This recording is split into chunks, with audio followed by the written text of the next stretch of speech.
Hi, my name is Reed Silverne. Name of the show is Fed Pride. Reason it's called Fed Pride is because I'm a federal worker and proud of it. Today, I'm going to talk about a number of things, but first, I am my own engineer, so I can turn on and off my title, for instance, and I can move the world behind me. This is a blue screen, so you might be wondering, why is Reed Silverne wearing a leather jacket inside a studio today? Well, the reason is I wore a blue shirt, and blue would result in my having a decapitated floating head. I decided not to do that, so I put on my jacket. So that's why that's happening. Today, for me, it's January 2nd. For you, it's either January 4th, which is Sunday, or January 6th on a Tuesday, and those are the days that I'm on TV. And today I'm going to talk about a couple things. One is the situation in the Ukraine. Now, here in America, of course, everything is turned toward Obama. What is he going to do? Blago, the governor of Illinois, who seems to be in a little bit of trouble in his Senate pick. Also, a bunch of tabloid stories and so on and so forth. In the rest of the world, of course, most people are concerned about the war between Israel and Gaza, Israel and Hamas and Gaza. But I'm going to talk about something a little different that may be a big deal, or it may not be anything. But it deals with Russia and the Second Cold War, which is one of my themes, and also with the delivery of energy and the dependence on Russia of energy from Europe, which has always been a big deal, and I've done many shows on it. Now, what I'm going to do is I'm going to look away for a second. In fact, I'm going to disappear my image from the camera. Let's see if it works. And I'm going to go over here, and I'm going to switch to a map. This map over here is a map of all of the pipelines between Russia and Europe. Europe is about 25 to 50%, some countries even more, dependent on natural gas from Russia. Why is natural gas so important? Outside of nuclear power, Europe likes to use natural gas for its energy production and its electricity production. And the reason it does is because natural gas has less carbon footprint and all that climate change stuff. And they were also very dependent on the Middle East. And in order to reduce their dependence on the Middle East during the 90s, when Russia was very weak, the Europeans decided to spend billions and billions of dollars pushing and building and paying for these tremendous natural gas lines that go all the way from Siberia and from the Caspian Sea down here. I'm going to disappear my title. And to provide natural gas to Europe. The largest natural gas pipeline comes right over here, and that is the country of the Ukraine. And I talked about the Ukraine very recently. So what's the story? I did a show a couple weeks ago that said that basically this area over here is almost exclusively Russian speaking. And this part of the Ukraine also is mostly Russian speakers. And of course, Transnistria over here. So the result is this area, the Ukraine, during the Stalin administration, so to speak, during his dictatorship, exiled or just killed most of the inhabitants of the Ukraine, a lot of whom were Turkish-speaking Tatars, basically genocided that small group. Few of them survived and came back, and replaced them with ethnic Russians. When Russia fell apart, or the Soviet Union fell apart in 1991, the Ukraine was already part of a sovereign, Crimea was already part of the sovereign Ukraine. And due to a mistake in, I'm going to switch cameras back to me, due to a mistake in probably long-term strategy. The Russians during the USSR period took their 15 republics, Soviet Socialist republics, and gave them UN seats, thereby legitimizing them as separate countries belonging to the UN. So I've said that in lieu of the Georgian situation, where the Russians basically said to Europe and America, we don't accept Georgia and the Ukraine as members of NATO. We don't want them to join Europe. We want them to be part of our near abroad group over here. And they should be part of our sphere of influence because they've been part of Russia and the Russian Empire even before communism came in, all the way back to the 1700s in the case of the Ukraine and the 1800s in the case of Georgia. So they definitely demand control over these areas and friendly governments within them. So what has happened in the last couple days, I'm going to turn away and I'm going to go back to Google Earth. We've had a situation. Here's the Ukraine. Now notice on the other side of the Ukraine is Slovakia, Hungary, and then Austria, and then the pipeline went up toward Germany. So in 2006, in order to try to control the Ukraine had a revolution called the Orange Revolution, had an election where they put a guy in charge named Yushchenko, a man who was actually poisoned during the campaign by Russian agents and had these horrible sores all over his face, still got elected. And he is being challenged by another person who was anti-Russia during this Orange Revolution. And her name is Tiyushenko, I think. I don't have it right in front of me. Tivushenko. And she's a beautiful blonde woman, probably in her 40s, with the traditional Ukrainian kind of cross-hatched braids. Absolutely, obviously, when younger and still today, gorgeous woman who is vying with Yushchenko in order to become the next president of the Ukraine. And she's a little bit more favorable to Russia only because she's against Yushchenko. Originally, she was against them too. So after this Orange Revolution in 2006, the Russians cut the Ukraine off from natural gas, basically, and this was in January during the winter, basically threatening the life of the Ukrainians. And the result was the Ukrainians took that natural gas because the Russians tried to run it through the pipeline, but deny it to the Ukrainians. So the Ukrainians took it, and they ended up with a shortage of natural gas throughout Central Europe. Let's go back to the other picture. And I'm going to get out of the way over here. I'm going to disappear myself. So you can see on this picture that the main pipeline goes through the Ukraine and up into Germany and through some other small countries here, especially Austria. So Austria, Hungary, Germany were very, very much dependent on this main trunk line that comes in through the Ukraine and through Central Europe. I'm going to go back to Google Earth and bring myself back up onto the picture. So what's happening this time? Well, this time, things have changed a little bit. And the main thing that's changed is the Ukrainians were expecting it.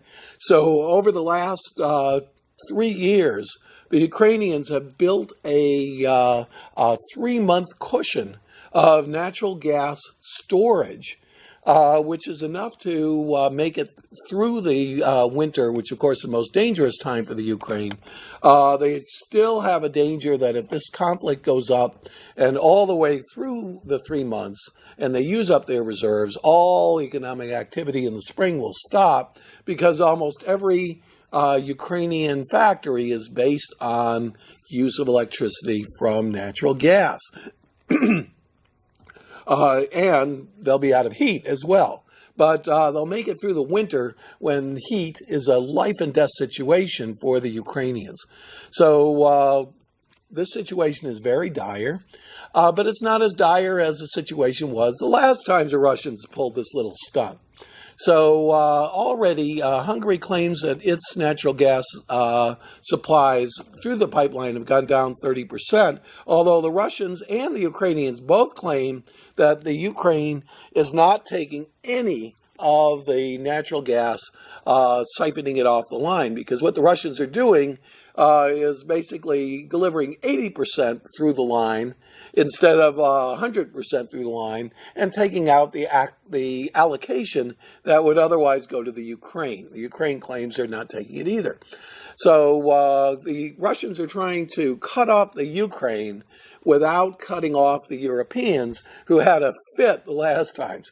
And the Ukrainians, of course, are saying we need Europe's mediation to solve this problem. Basically, this is caused by a difference in the price. The Russians want $250 per I believe million cubic feet. I'm not sure exactly how that works. The Ukrainians' last offer was 210, so it should be pretty close. But it's obviously a political thing. Try to paralyze and destroy the government of Yushchenko during an election season when he's running against a very, very competent and also very popular and beautiful opponent. So we'll see what happens, because it's very, very important for the Russians to control the Ukraine. Why is it important? The largest Russian naval base that controls the Black Sea is in Sevastopol, and that's right here at the bottom of the Crimean Peninsula. Is now technically under the control of the Ukraine. Basically, when Russia was very, very weak and the Soviet Union fell apart, the Ukraine got half of the Russian Navy in the Black Sea, and the Russians got the other half. And that kind of makes sense considering the relative coastlines are about equal. However, Russia's a great power and the Ukraine is a minor power. The Ukraine also agreed and succeeded in completely eliminating all nuclear weapons, and Belarus and Kazakhstan as well, taking them off of their territory and removing them to Russia so that they would not be nuclear powers, which of course makes it much easier for them to join NATO if they're not ready to engage in nuclear war or something like that. So that's basically what's going on with that, and I'm going to watch it. There's another story out of Russia that I read in of all things, a French newspaper, which is Le Monde, and right over here is, okay, let's see if we can enlarge it at all a little bit, see if that's possible.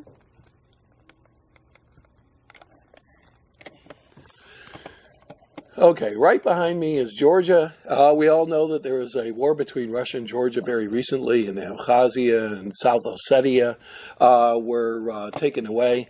Now, there's a little bitty kind of what they call an associated Soviet republic, an ASSR, Soviet Socialist Republic. It's called Chechnya, and of course, Chechnya has been the big thorn in the history of the Russian Federation after the collapse of the Soviet Union, because the Chechens fought a war in the early 1990s against Russia, actually won it. A crazy radical took it over. And when Putin came in 1998 and 99, he came back, reinvaded Chechnya, and put his hand-picked Chechnyan ally, whose name is Ramzan Kadyrov, and made him president of Chechnya and basically in charge of all the Chechnyan forces, which are really supplied by Russia, and took over the little nation of Chechnya, which is actually part of the Russian Federation. Now, the French newspaper says, un rival du président tchétchien tué sous les fenêtres de Vladimir Putin, which means a rival of the president of Chechnya was killed right under the windows of Vladimir Putin. And basically, there was a group that went in to visit the Chechnyans from the Russian government, and this guy, who was a anti-Islamist general, somebody who was supported by the Russians, and his name was Ruslan Imadiev. Basically, he's the brother of Suleim Imadiev, who commanded a little Vostok battalion that fought for the Russians against the Islamic radicals in the last two Chechnyan wars, and were surrounded by Chechnyan forces about a week ago, who took a base, basically saying that these people were plotting. So what they did is they assassinated the brother of the of this general in the Chechnyan so-called army or militia or whatever you want to call it, and they assassinated him right on the streets of the main city, the capital of Chechnya, which is Grozny, and just blew him away and killed his bodyguard as well. Blew him away in a car underneath in front of a hotel that had Russian visitors, diplomatic visitors to the local government there. Why is this important? I think it's just part of the president of Russia now is named Medvedev. He, ironically, was the head of Gazprom, which is the same company that produces that runs the pipeline that goes through the Ukraine that we just talked about. And Putin is still in charge. Putin declared himself prime minister, runs the United Russia Party, which is elected as 70% of the members of parliament, controls basically all the entire government and system in Russia. They've taken over the media, they've taken over the oil companies and given them to Gazprom.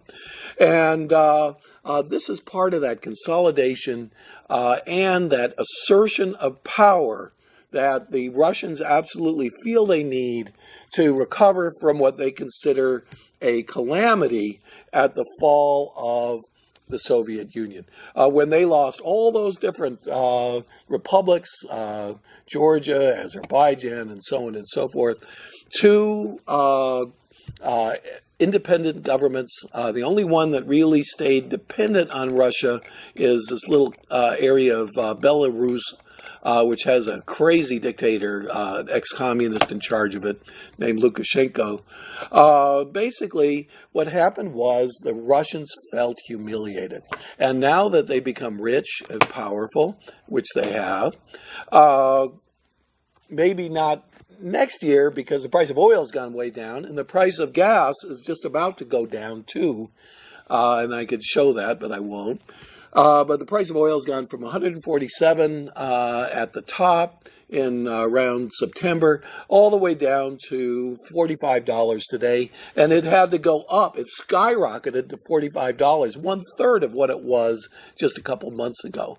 And consequently, the Russians they're not just swimming in cash the way they were before.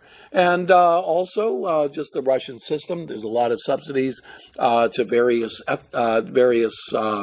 interest groups over there, as we have, to be honest, in America as well. So that's basically what's caused that. So this is an interesting thing. So there's been a number of developments, I'd like to call it, in what I call the Second Cold War which is basically the reassertion of Russian power in the world, and reassertion that is not necessarily going to go so well for Russia. Why? Because A, the price of commodities have gone back down. They're almost entirely commodity-based economy. By commodity, I mean not only oil and gas, which they dominate Europe with, but also nickel and all kinds of exotic metals and things like that. They're just so gigantic, they have the natural resources. Let's see if I can grab it, and I am. All right. So that's basically it. So the Russians are moving forward in the Great Cold War. They're trying to isolate and take over the Ukraine. They're trying to, they've already invaded Georgia and detached a couple little republics from it, ethnic enclaves. And now they're consolidating power in Chechnya, making sure nothing happens over there. I'm not sure why, but I suspect that they expected some opposition to their hand-picked guy, and consequently, they're consolidating as best they can. Now, of course, a couple things about the economy. The market went up today for me, Friday the 2nd, first trading day of the new year, and the Dow went up a couple hundred points. The S&P went up almost 30 points. The NASDAQ went up over 50 points. Is this just a thing that happened, or is this a something that has a trend for the future? I don't know. It's hard to say. But it's always nice to see somebody making money in this horrible economy that Obama has inherited. Now, we're probably going to do a lot of shows on the stimulus package and the infrastructure package that Obama's putting together. Probably get into that as around and after the inauguration. But I'm hoping that the threat to the economy, the threat of a Great Depression, the threat of a complete freeze-up of all credit is over. I'm keeping my fingers crossed. If it is, we should see some recovery. If it isn't, then all bets are off, and we're going to be in bad financial straits. Even if the financial system has been rescued, we still have a very, very serious recession. It's a world recession, and some of the stock markets throughout the world have gone down. The worst is Iceland. Of course, they had a terrible financial collapse. Their stock market went down 95%, but even in the more stable markets, the FTSE, which is England, went down about 42%. Same thing with the EU. It's kind of a Eurozone stock market index. I forgot what it's called. I don't have it right in front of me. That went down 38%.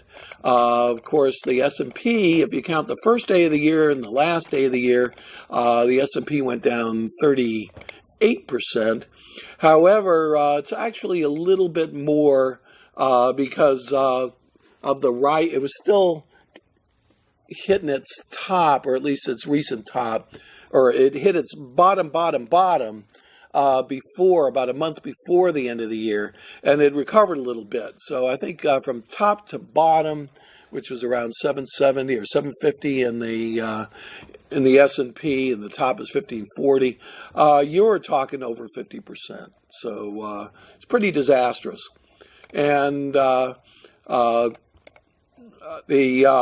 Dow went down about 33% from the beginning, the end of last year to the beginning of this year.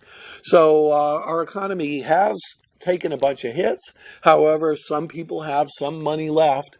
A lot of those people are putting money into treasury bonds because the treasury bonds are actually yielding nothing, zero. You don't get any interest. However, you still keep your money. And other people are putting them in the bank where they're also earning almost no interest. CDs, I think, are down to like 0.5% or 1%. But they're keeping their money. So people don't want to invest in anything because they want to keep what money they have left after taking, depending on what you had invested in, a 30, 40, or 50% drop.